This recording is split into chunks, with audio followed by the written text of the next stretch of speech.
Hello. Hi. Like my Paddington the Bear hat.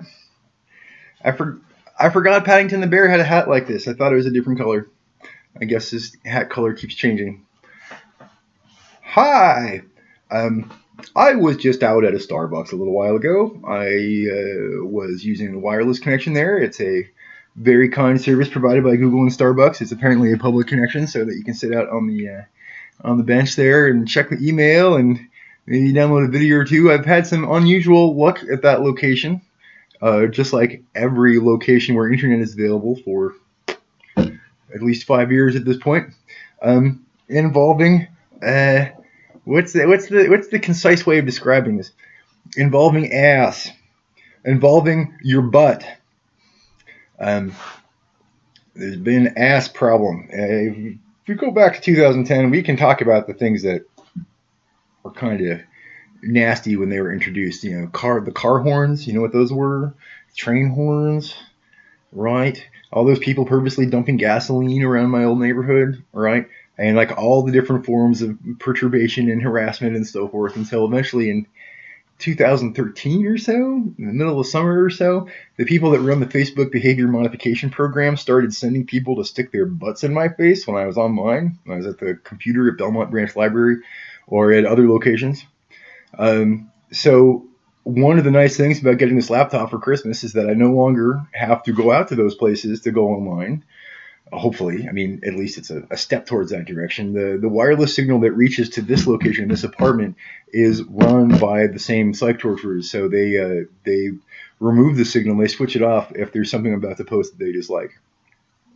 It's like that with the computer downstairs also. There's a site kiosk PC in the lobby downstairs with the rest of the lobbyists and all those Channel 5 lovelies. And the same thing happens there. Did you know, for instance, the only way to file an appeal with the ACLU about things is online?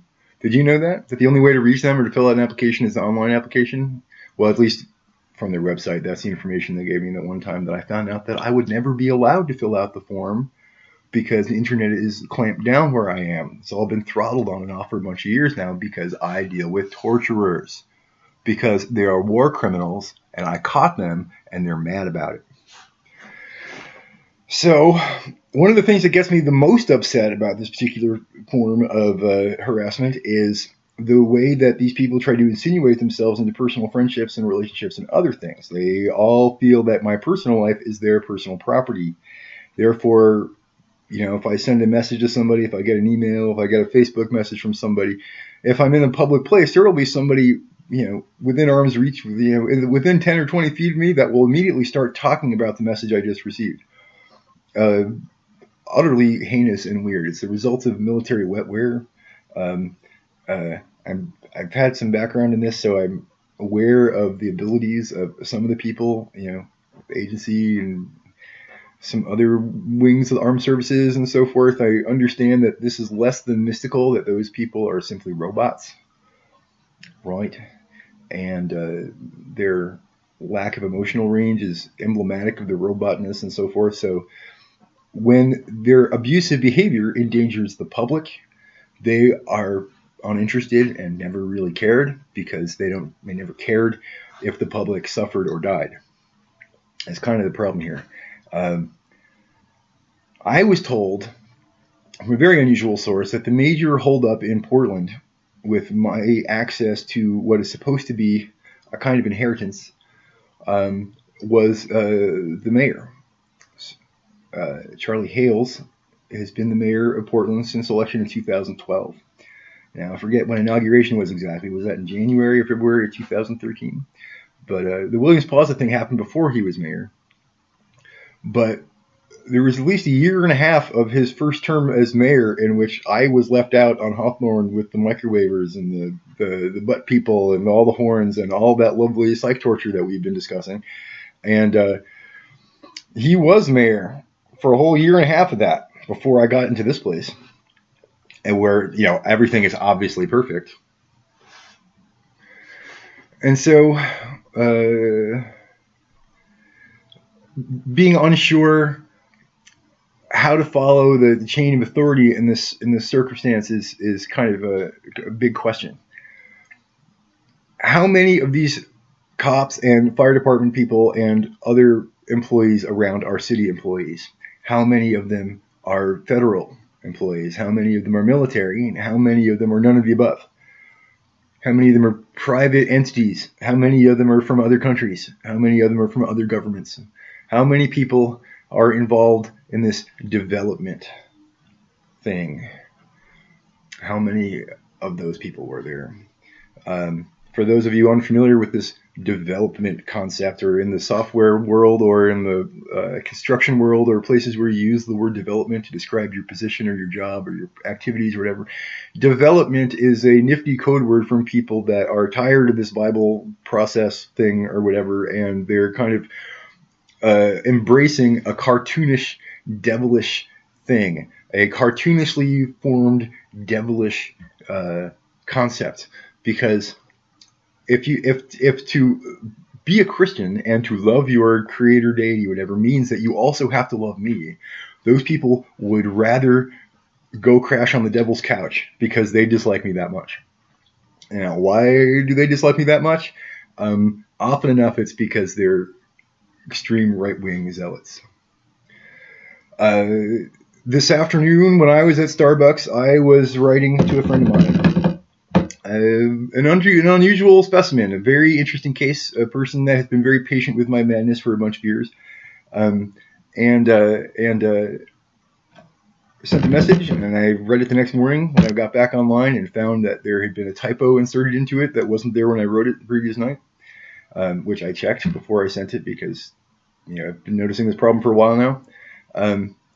So as I was complaining about this, to myself, and writing a little message like, the typo demon is scrambling the messages again, is mutilating the sentences, so, whatever meaning it was supposed to be there is lost. I clicked send, and I looked up, and there was an ass! It was an ass!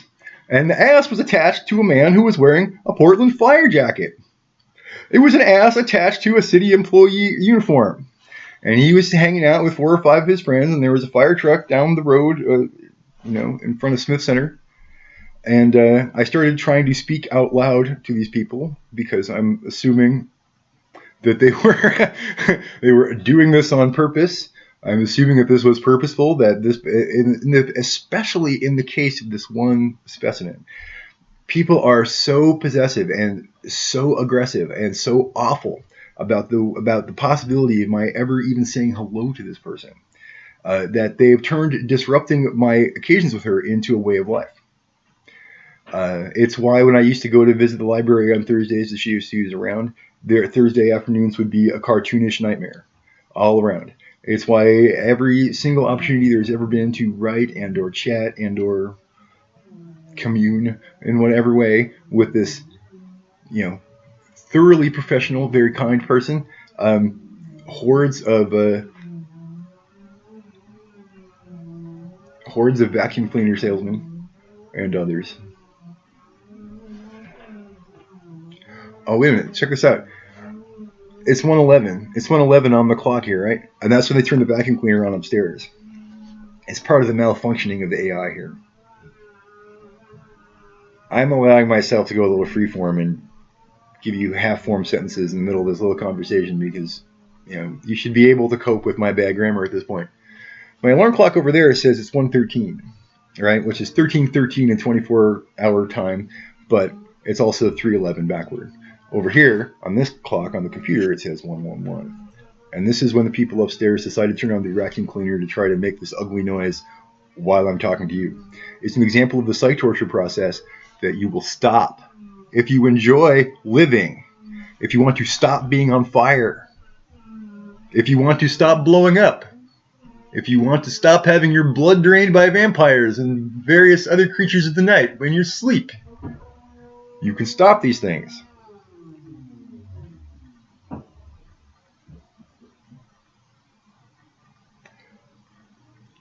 I'm pretty serious about this.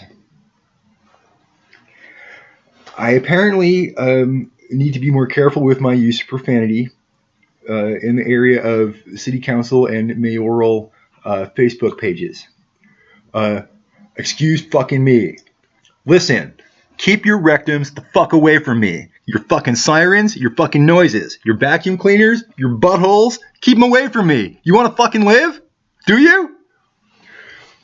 Actually, I'm aware that you want to die. So let me try to explain it to the rest of the people that supposedly you work for. The public, your neighbors, your employees, your staff, right? The other folks that work in City Hall. Do you want them to die? Because they're the ones who are going to die. Okay? You rich scum always send those people out to go be the innocent bystanders of these situations. Okay? And these innocent bystanders are the ones that are going to have to point out to you the error of your ways. Because I have been pointing out to you the error of your ways for many years at this point. And the last time you ever gave a shit was when? When? You give a fuck about my use of profanity, but you don't give a fuck about the hundreds of people that have been killed in Portland and in the area since this fucker has been mayor in 2012? Just since this most recent election? Profanity is what matters to you?